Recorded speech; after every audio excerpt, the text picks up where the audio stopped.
Alhamdulillahi haqqa hamdi nahmaduhu wa nasta'inuhu wa nastaghfiruh wa na'udzu billahi min shururi anfusina wa min sayyiati a'malina. May yahdihillahu fala mudilla lahu wa may yudlilhu fala hadiya lahu. Asyhadu an la ilaha illallah wa asyhadu anna Muhammadan abduhu wa rasuluh. Allahumma shalli ala sayyidina Muhammad wa ala ali sayyidina Muhammad. Ya ayyuhalladzina amanu taqullaha haqqa tuqatih wa la tamutunna illa wa antum muslimun. Subhanaka la ilma lana illa ma 'allamtana innaka antal alimul hakim. Rabbi shrah li sadri wa yassir li amri wahlul 'uqdatam min lisani yafqahu qawli. Amma ba'd. Kita bersyukur kepada Allah atas titipan nikmat kesehatan, keimanan, Islam, iman, insyaallah ihsan. Mudah-mudahan kita bisa memanfaatkan setiap nikmat yang Allah titipkan kepada kita, agar kita semakin dekat dan semakin dekat lagi kepada Allah dengan meningkatkan ketakwaan kita kepada Allah Subhanahu wa taala, dan kita memberikan sholawat dan salam kita kepada Nabi Muhammad sallallahu alaihi wasallam. Mudah-mudahan menjadi majelis yang diberkahi oleh Allah, kita mendapatkan ilmu di atasnya, diizinkan mendapatkan taufik sehingga setiap ilmu yang kita dapatkan Allah izinkan menjadi amal soleh yang insya Allah akan dibalas oleh Allah baik di dunia maupun di akhirat. Allah berfirman, man amila sholihan min dzakarin aw unsa wa huwa mu'min. Seseorang yang beramal soleh min dzakarin aw unsa, baik dia laki-laki maupun perempuan, wa huwa mu'min, syaratnya dia sebagai seorang mukmin, mempunyai la ilaha illallah khalisan min qalbi, maka fala nuhyiyanahum hayatan thayyibah, maka Allah akan berikan kepada dia hayatan thayyibah, yaitu kehidupan yang baik di dunia. Wala najziyanahum ajrohum bi ahsani ma kanu ya'malun, dan Allah akan gantikan kepada dia pahala yang sangat besar, bi ahsani, jauh lebih baik dari apa yang kita buat di bumi ini insyaallah. Nah, kita berharap kepada Allah, mudah-mudahan sekali lagi setiap nikmat yang Allah titipkan kepada kita benar-benar bisa kita manfaatkan maksimal, dan kita mohon betul sama Allah agar betul-betul bisa menjadikan setiap ilmu menjadi amal soleh. Insya Allah minggu lalu kita sudah membahas, masih di halaman pertama, tentang mengamalkan. Kita masih ingat ada 3 golongan yang disifati oleh Rasulullah bahkan oleh Allah tentang terkait dengan amal soleh, yaitu ada orang-orang yang mendapatkan petunjuk dan hidayah irsyad wal bayan, hidayah ilmu dan taufik, dan dia melaksanakannya, mengamalkannya, yaitu kita kaum muslimin. Kemudian ada orang yang al-maghdub alaihim, ada orang-orang yang dimurkai oleh Allah, yaitu orang-orang Yahudi yang sifatnya adalah dia diberi ilmu tetapi dia berusaha untuk menghindari ilmu itu dengan berbagai macam cara sehingga tidak melaksanakan ilmu tersebut. Kemudian ad-dallin, yaitu orang-orang yang tersesat, orang-orang yang jahil, orang-orang yang bodoh, yang oleh Rasulullah disebutkan di dalam tafsir ketika para sahabat bertanya adalah orang-orang Nasara, orang-orang yang rajin beribadah tetapi tidak punya ilmu. Jenengan mungkin bertanya-tanya, apa ya mereka nggak punya ilmu? Banyak di antara mereka juga yang doktor, profesor, apa ya nggak punya ilmu? Mungkin jenengan bertanya seperti itu. Saya dulu bertanya-tanya seperti itu, Pak, ketika membaca tafsir ini. Bahkan saya membaca tafsir itu bukan hanya satu tafsir, beberapa tafsir saya baca ternyata sama, bahwa mereka adalah Nasara.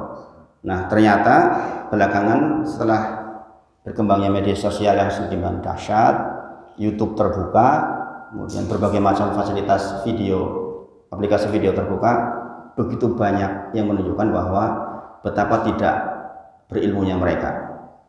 Jadi kan bisa lihat di channel-channel yang murtadin dan mu'alaf, 2 perbandingan itu, maka jenengan akan tahu betapa mereka yang berada di sana itu subhanallah memang nggak punya ilmu, sehingga banyak sekali hal-hal yang aneh-aneh yang muncul, dan kita tahu bahwa itu bukan dilandaskan atas ilmu. Nah, kita bermohon kepada Allah supaya kita termasuk orang yang golongan pertama, orang-orang yang berilmu dan diberikan taufik oleh Allah agar setiap ilmu menjadi amal.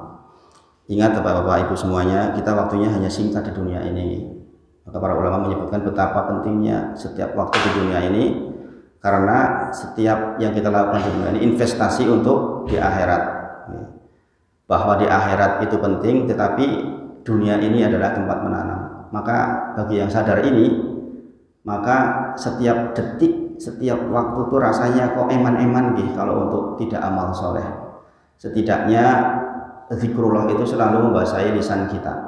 Kalau kita lagi nggak berkegiatan yang pokok, minimal lisan kita itu selalu basah dengan subhanallah, alhamdulillah, la ilaha illallah, Allahu akbar, subhanallah, subhanallah bihamdi, subhanallah azim, dan seterusnya, supaya setiap detik ini bermanfaat dan menjadi bagian dari amal kita insya Allah. Kalau kita mempelajari Kitabul Jami tentang adab, di antara yang al-baqiyatus sholihah yang kekal menurut Rasulullah, di antaranya adalah ucapan subhanallah, alhamdulillah, la ilaha illallah, Allahu akbar. Maka pastikan sebelum jenengan sare berangkat tidur juga ucapkan ini, karena ini akan memperingan seluruh aktivitas kehidupan kita. Sebagaimana ketika Fatimah radhiyallahu anha minta kepada Rasulullah minta pembantu Pak, minta dibantu karena susahnya keadaan rumah tangganya. Ali radhiyallahu anhu adalah orang yang bukan orang kaya. Fatimah ndeploi itu ya, kalau di sini beras ya, kalau di sana gandum ya. Maka sampai tangannya pada ada bekasnya.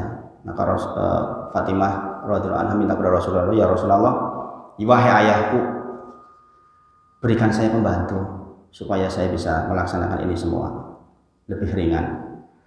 Maka Rasulullah datang ke situ ketika Fatimah dan Ali sudah di atas ranjangnya, kemudian mereka mau bangkit. Rasulullah katakan di situ aja, nggak apa-apa. Benar, Rasulullah duduk di antara Fatimah dan Ali. Bayangkan Pak, seorang mertua kepada menantunya sedemikian, kepada anaknya, dekatnya, masya Allah. Maka tidak ada contoh mertua terbaik, tidak ada contoh terbaik kecuali Rasulullah. Duduk di tengah-tengahnya, kemudian dikatakan apa? Adakah kau memberitahu yang lebih bagus dari pembantu? Kemudian ucapkanlah subhanallah, walhamdulillah, la ilaha illallah, Allahu akbar 33 kali sebelum berangkat tidur. Mungkin kita bertanya-tanya, apa hubungannya pembantu dengan ucapan itu? Nanti jenengan ketika praktek akan tahu. Susah menjelaskannya kalau belum praktek. Kalau jenengan praktek akan tahu bahwa betapa dengan itu kita akan diefektifkan pekerjaan kita.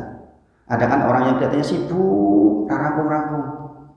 Ada yang seperti itu. Orang sibuk, kelihatannya sibuk luar biasa. Nek ketemu cemberut, ruwet, wajahnya nggak nyaman. Karena kurang berkahnya waktu, kurang berkahnya pekerjaan. Sebaliknya orang-orang yang melaksanakan ini, Allah janjikan dia akan dimudahkan urusannya sehingga efektif waktunya. Nah, itu terkait dengan amal soleh kita, kelihatannya ringan tapi dilaksanakan insya Allah. Kemudian hari ini kita insya Allah akan membahas yang berikutnya, gimniko asalisah, yaitu ad-da'watu ilaihi, mendakwahkan ilaihi. Di situ berarti kembali ke ilmu, mendakwahkan ilmu yang sudah kita peroleh. Di situ kembali ke ilmu, berarti ilmu yang sudah kita peroleh, yakin betul ilmu itu kita clear benar. Maka di situ dikembalikan ke ilmu, maksudnya yakin betul kita punya ilmu atasnya. Tentu saja kita mempunyai sedemikian banyak keterbatasan atas ilmu, maka pastikan ilmu yang kita sampaikan hanya yang kita memang yakin betul clear.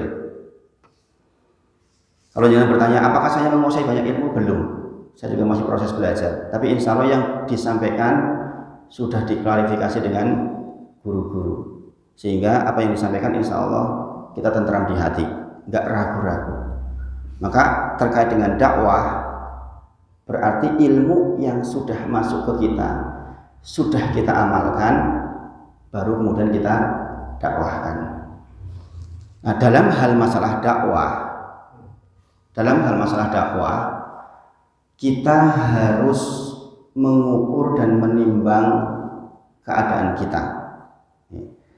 Tidak setiap kita menjadi ustadz, tidak setiap kita harus menjadi penceramah. Kita mengukur dan menimbang supaya efektif yang disampaikan dan kepada siapa disampaikan. Ini hal yang penting sekali. Jadi apa hukumnya? Hukumnya wajib. Nanti kita akan bahas dalilnya setelah ini, bahwa mendakwahkan hukumnya menjadi wajib. Karena kita wajib keluar dari kerugian. Di antara salah satu cara keluar dari kerugian adalah dengan saling mengingatkan di dalam kebaikan, yang kemudian diterjemahkan oleh para ulama sebagai dakwatu ilahi, dakwah terhadap ilmu yang kita miliki. Jadi sekali lagi, konsekuensi atas ilmu dan amal adalah dakwah. Bapak Ibu semuanya, ingat-ingat bahwa konsekuensi atas ilmu yang kita miliki dan yang kita amalkan adalah mendakwahkannya. Istilahnya ngaten, sampun ngantos kita mempunyai ilmu, kita merasakan nikmat atas ilmu, kita mengamalkan mendapatkan manfaat atas ilmu, wis aku dhewe wae ben rasah wong liya. Ngopo wong liya melu-melu penak. Nah, itu kan berbahaya. Jadi maka sifatnya menjadi wajib. Seseorang yang sudah punya ilmu dan mengamalkan adalah wajib menyampaikannya. Rasulullah bersabda, balighu ani walau ayah. Sampaikan dariku walau satu ayat. Ini dalil yang pendek, tapi pesannya sangat luar biasa.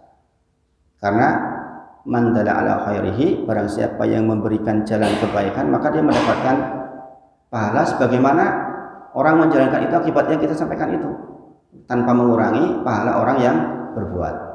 Jadi motivasinya tentu saja menolong orang dari kejahilan, dari kebodohan, kemudian kita juga mendapatkan pahala atasnya. Nah, Bapak Ibu sedaya, lantas bagian mana Pak yang kita dakwahkan? Ini ditekankan oleh para ulama, para asatid, khususnya buat kita yang bukan mufti, kita yang pembelajar ini, bagian yang dasar-dasarnya saja dulu. Yang paling umum, contoh mengajak sholat, contoh mengajak ke masjid. Bayangkan Pak, kalau jenengan mampu diberikan oleh Allah taufik agar orang berangkat ke masjid lewat jenengan, lah beruntung sekali toh, beruntung sekali. Kemudian kepada siapa? Kepada orang terdekat dulu, kepada orang terdekat. Dan sebelum dakwah, biasakan ini, doakan yang bersangkutan. Maka saya sering sampaikan, kalau dakwah itu fokus. Kita sedang berdakwah kepada siapa? Misalnya si fulan, kita berharap betul si fulan ini mendapatkan hidayah. Ingat, kita tidak dalam rangka menghakimi yang bersangkutan. Kita ingin dia jadi baik, itu poinnya. Jadi ini diinstal dulu dalam diri kita.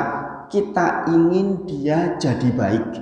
Kita ingin dia dekat sama Allah, itu dulu. Itu yang penting sekali. Karena kalau motivasinya itu, dasarnya itu, niatnya itu, nanti akan betul seluruhnya, insya Allah, dan akan sampai dakwahnya. Sempatkan di sebagian sujud kita, doakan yang bersangkutan. Makanya sering saya sarankan di antara sesama jamaah ini harus saling doa. Ada waktu di antara panjenengan, misalnya sujud ini, kan ada 4 sujud, misalnya 4 rakaat. Satu sujud di antaranya doakan fulan. Apalagi kalau sholat sunnah, jangan melaksanakan 11 rakaat, kan banyak itu sujud. Sujud pertama untuk kebutuhan iman kita, sujud kedua untuk Islam kita, ihsan kita, keluarga kita, kan banyak sujud. 11, sebagian di antaranya adalah tetangga kita, teman jamaah kita. Doakan. Terlebih orang yang akan kita dakwai, didoakan secara khusus, minta sama Allah. Ketulusan doa kita tanpa orang lain tahu yang kita doakan itu yang akan memberikan efek positif kepada yang bersangkutan. Benar-benar ditanamkan di hati yang demikian. Sekali lagi, mengajar secara khusus hal-hal yang dasar, tidak kepada hal-hal yang rumit-rumit dulu. Di sini dikatakan dalam syarahnya, jangan sampai seorang salah ranah dalam berdakwah.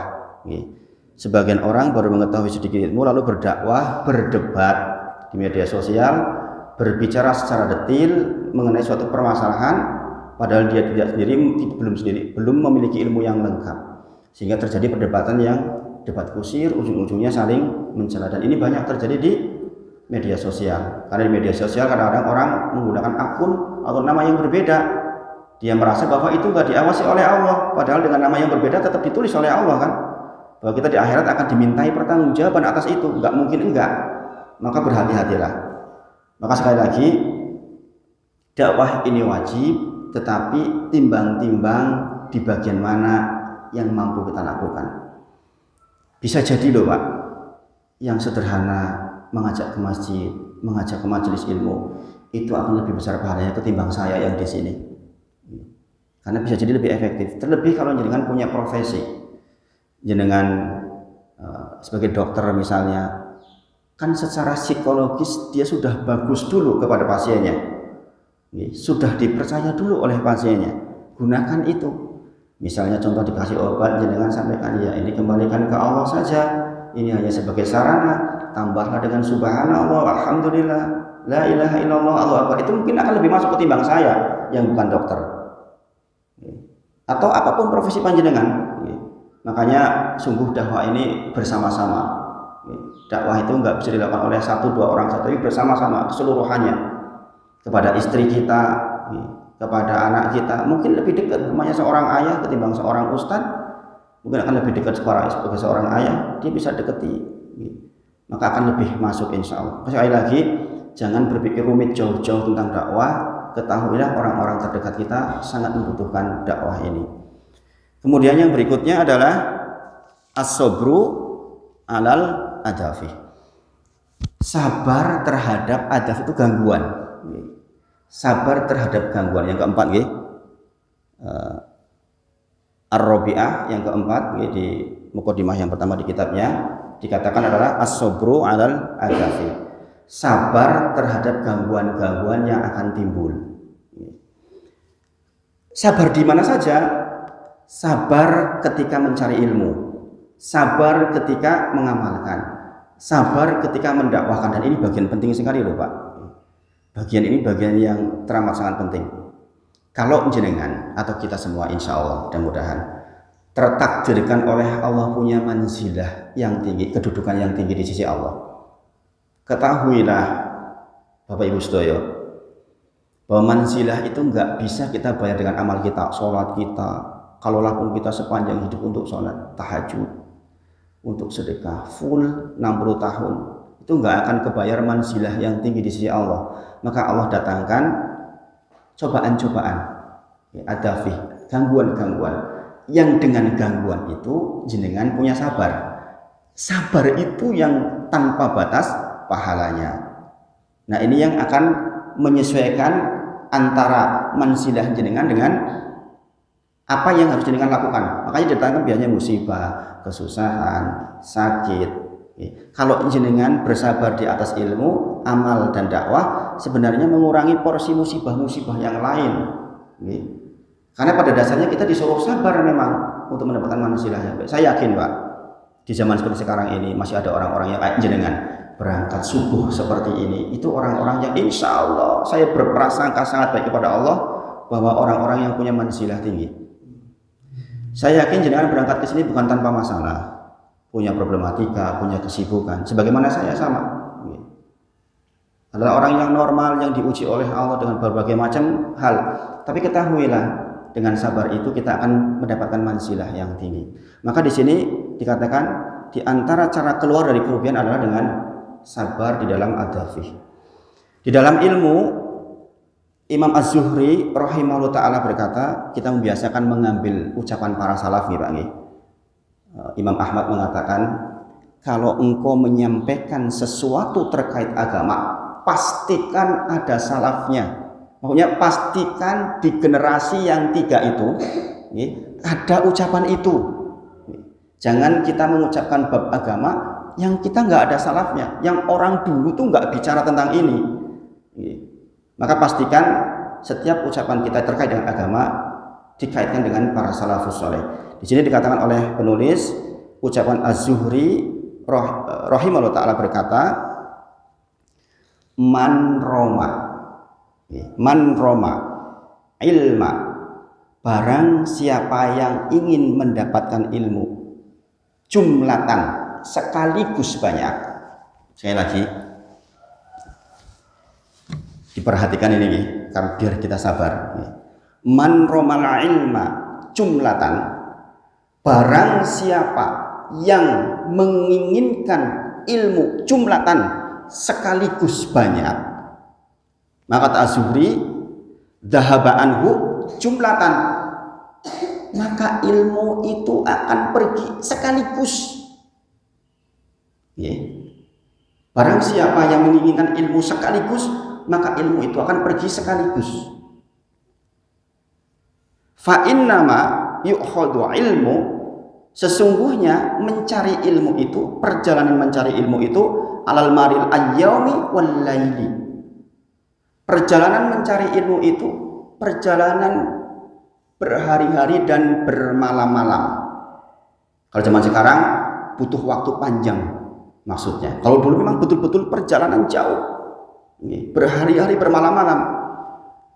Kita sekarang punya waktu, hadir fasilitas, tapi kalau enggak kita bersiang-siang bermalam-malam belajar, enggak bisa, Pak.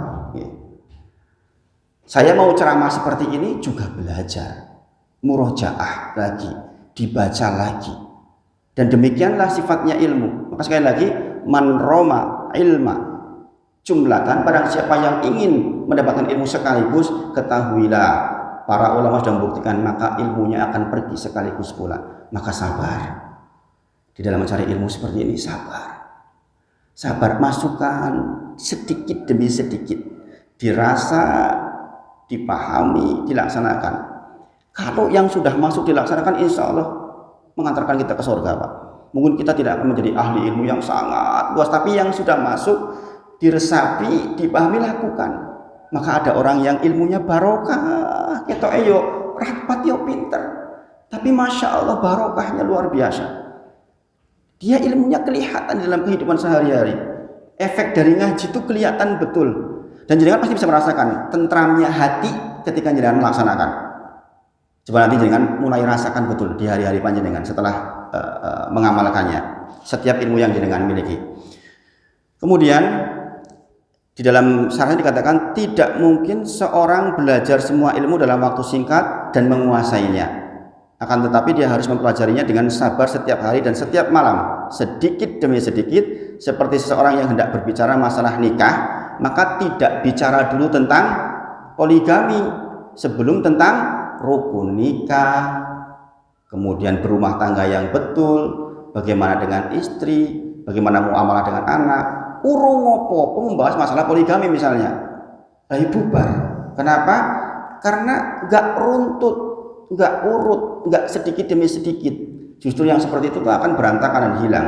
Maka ini juga berlaku umum kaidahnya di dalam semua ilmu. Allah berfirman di dalam surah Ali Imran 79, di dalam sarahnya dikatakan tentang surah Ali Imran ayat ke-79, walakin kunu robbanina, akan tetapi mereka disuruh menjadi orang yang robbanina. Bima kuntum tu'allimunal kitab wa bima kuntum tadrusun. Disebabkan karena dia mengajarkan kitab, mengajarkan ilmu maksudnya, dan dia terus mempelajarinya. Apa maksud kata-kata robbanina? Adalah orang-orang yang mengajarkan ilmu secara bertahap, mulai dari ilmu yang ringan, baru kemudian yang sedang, kemudian yang berat. Ini maksudnya, ini perintah Allah. Jadi kalau nanti kita mengajarkan ke anak-anak, ingat-ingat kaidah ini. Ini Allah yang sampaikan di Ali Imran 79. Ini perintah kepada Nabi sebenarnya ini. Jadi hitobnya ini atau tujuan pembicaraan ini kepada Nabi. Dikatakan di awal ayat, dikatakan para nabi tidak pantas setelah mendapatkan ilmu dan kitab mengatakan sembahlah aku, jangan sembah Allah, akan tetapi jadilah pengabdi-pengabdi Allah. Robani itu pengabdi-pengabdi Allah, yaitu orang-orang yang dia mengajarkan ke orang lain dengan step yang paling ringan dulu. Ke anak-anak kita yang paling ringan dulu, jangan langsung bab akidah yang berat.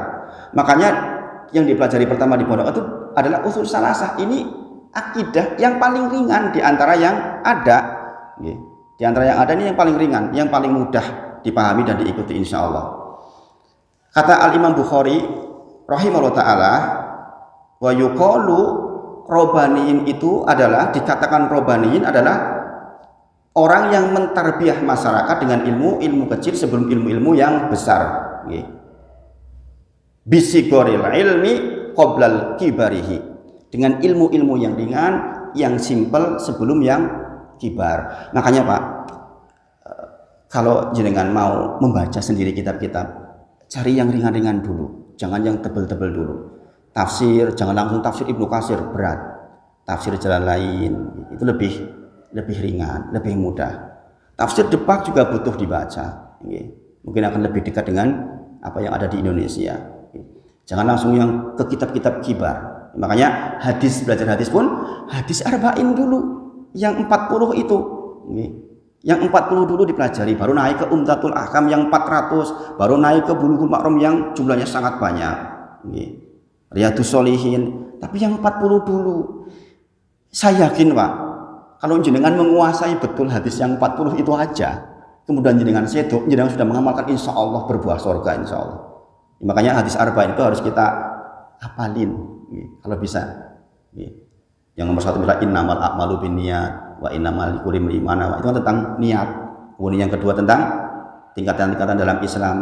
Kemudian yang ketiga tentang bangunan Islam. Masya Allah.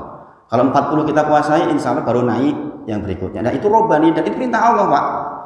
Jadi belajar bertahap itu bukan karangan-karangan manusia, bukan. Allah yang perintahkan di dalam surah Al-Imran ayat ke-79 tentang robbanina. Jadi sabar, kita jangan keburu nafsu langsung pengen yang besar-besar, kita sabar. Demikianlah cara menuntut ilmu yang benar dengan bertahap. Oleh karenanya ketika seseorang memiliki keinginan untuk menguasai ilmu secara keseluruhan dalam sekejap, sekali lagi maka ilmu itu akan hilang dalam sekejap. Menuntut ilmu butuh kesabaran, sabar dalam memahami pelajaran maupun sabar di dalam bertanya terkait ilmu yang belum dipahami. Dan semua ini ketahuilah adalah ibadah. Jadi ini sendiri adalah ibadah yang akan menjadi bekal buat kita semua untuk pulang kepada Allah Subhanahu wa taala. Al-Imam Ahmad rahimahullah taala berkata, "Thalabul ilmi afdalu a'mali." Mencari ilmu itu, makanya kita harus sabar, adalah seafdol-afdolnya amal. Ada syaratnya, liman, bagi dia yang sohat niyatuhu, yang benar niatnya. Nah ini kata kunci ya. Sesungguhnya ilmu itu diantara afdolnya amal jikalau benar niatnya. Kemudian muridnya bertanya, ya Imam Ahmad, bagaimana cara membetulkan niat? Nah ini penting. Ini digaris terbalik ya. Niatkanlah agar kita menjadi tawadu dan untuk menghilangkan kebodohan dari diri kita. Itu kita belajar itu. Imam Ahmad menyampaikan, niat kita belajar adalah agar kita semakin tawadu. Tawadu ngertos nggih? Semakin tawadu, kemudian menghilangkan kebodohan diri kita. Mau nih orang ngerti ilmu tentang zakat, jangan-jangan kita punya harta sangat banyak belum dizakati. Banyak loh Pak hari ini orang yang menganggap bahwa rukun Islam yang zakat itu adalah zakat apa? Zakat fitrah. Banyak yang masih berpengetahuan seperti itu. Dikira bukan tentang zakat mal. Subhanallah. Dia punya tabungan uang 500 juta. Itu kan sudah nisab itu. Sudah, kalau sudah sampai haulnya, itu wajib dizakati. Itu yang rukun Islam itu. Dan banyak orang nggak tahu ini. Bayangkan kita mati bahwa kondisi seperti itu, naudzubillah. Maka tujuan pembelajaran adalah menghilangkan kebodohan, kejahilan, dalam bahasa Arabnya kejahilan. Kalau kebodohan kesannya kasar banget nih. Jahil itu dalam bahasa kita ya kebodohan, ketidaktahuan. Setelah kita tahu, kita amalkan. Nah, itu tujuan kita mencari ilmu. Dan inilah yang dikatakan oleh Imam Ahmad sebagai afdolul amal. Dikatakan mencari ilmu itu menjadi afdol amal ketika liman bagi dia yang benar niatnya. Apa niatnya? Agar kita semakin tawadu dan agar kita terhindar dari kejahilan, kebodohan, ketidaktahuan. Maka kalau kita melihat orang yang belum tahu, ya nggak masalah, diberitahu saja sepanjang kita tahu. Contoh, ada orang tiba-tiba habis sholat asar sholat lagi misalnya. Kan sering terjadi seperti itu, saking semangatnya dia punya semangat rawatib, tahu-tahu habis asar sholat, habis subuh sholat. Nah, ini diberitahu tentang khususnya ilmu tentang rukun Islam, tentang sholat, tentang definisi syahadat. Nanti kita akan bahas ini di berikutnya, tentang syahadat, tentang sholat, tentang zakat, insya Allah sedikit-sedikit. Tentang puasa akan dibahas dasar-dasarnya. Nah, kita tahu itu, sehingga tegaklah agama kita dengan pengetahuan itu. Ini suruh jam lewat 42 apa nggih? 42 nggih kalau nggak keliru. Sebentar lagi insya Allah. Sebagaimana disampaikan kemarin, insya Allah nanti kita suruh dulu, baru kemudian tanya jawab. Jadi sekali lagi, kita disuruh di dalam kaitannya dengan ilmu robanin. Kita menjadi orang-orang yang memang bertahap. Ini akan meringankan cara berpikir kita, Pak. Hati kita tentrem. Oh, ternyata begini ya. Step by step, sedikit-sedikit, nggak apa-apa. Yang penting setiap yang diilmui, diamalkan. Kemudian sabar di dalam beramal. Kita tahulah ya tentang ini. Sabar ada tingkat-tingkatan, yaitu sabar di dalam beramal soleh, sabar di dalam menghindari yang tidak boleh, kemudian sabar di dalam musibah. Mana yang tertinggi? Sabar di dalam amal soleh, kebaikan. Karena kalau ini pilihan. Jenengan bangun malam dan tidak kan pilihan. Jenengan sedekah dan tidak itu pilihan. Beda dengan musibah. Gelem ra gelem ya kudu sabar. Anak kita meninggal, yo gelem ra gelem yo sabar. Kok piye meneh? Anak kita pecicilan, ya kita sabar. Gelem ora gelem kan. Tapi kalau sholat dalu, musim seperti sekarang ini dingin luar biasa toh. Nek tangi wengi gelem itulah luar biasa. Maka kisah Nabi Yusuf alaihissalam dalam hal ini termasuk kisah yang sangat baik untuk dijadikan contoh. Buka tentang kisahnya Nabi Yusuf alaihissalam, bagaimana dia ketika ditawari oleh Zulaikha untuk berbuat zina yang sudah memungkinkan keadaannya, sudah sangat mungkin, sudah ditutup, sudah dikunci, dia katakan saya lebih bertakwa kepada Allah, saya takut kepada Allah. Ini luar biasa. Derajat yang kedua yaitu sabar ketika dia menghindari apa yang tidak boleh oleh Allah. Nah, tertinggi adalah sabar di dalam amal baik. Maka sekali lagi, man amila sholihan min dzakarin aw unsa wa huwa mu'min. Maka ketika orang beramal soleh, laki-laki atau perempuan, dia mukmin, maka dia akan mendapatkan hayatan thayyibah. Ini janji Allah. Hayatan thayyibah itu diantara maknanya adalah diberi hati yang qanaah, Pak. Diberi hati yang qanaah.